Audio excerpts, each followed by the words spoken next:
పొద్దుగూకుల periods అవుతా ఉంటే ఎవరికి నచ్చదండి. అంటే ఎప్పుడు అవుతాయో తెలీదు, లేదా అసలు అవుతాయో లేదో తెలీదు. పూజలు ఉన్నప్పుడు అసలు పీరియడ్స్ అయిపోతాయేమో అని భయం. దీన్ని అబ్నార్మల్ బ్లీడింగ్ అంటారు, అబ్నార్మల్ పీరియడ్స్ అంటారు.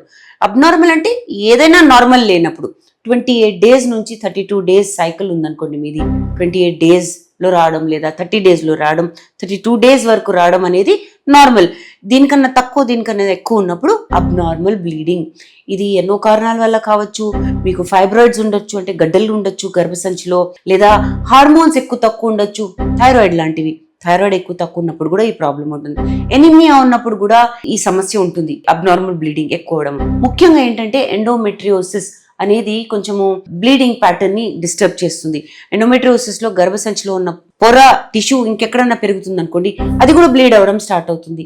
దీనివల్ల బ్లీడింగ్ ఎక్కువ అవ్వడము, చాలా ఎక్కువ రోజులు ఉండడం అనేది కూడా ఉంటుంది. సో అబ్నార్మల్ బ్లీడింగ్ మంచిది కాదు. ఖచ్చితంగా మీరు టెస్ట్ చేయించుకోవాలి. ఏదైనా నార్మల్ కాకుండా ఉందనుకోండి, ఖచ్చితంగా గైనకాలజిస్ట్కి చూపించుకోండి.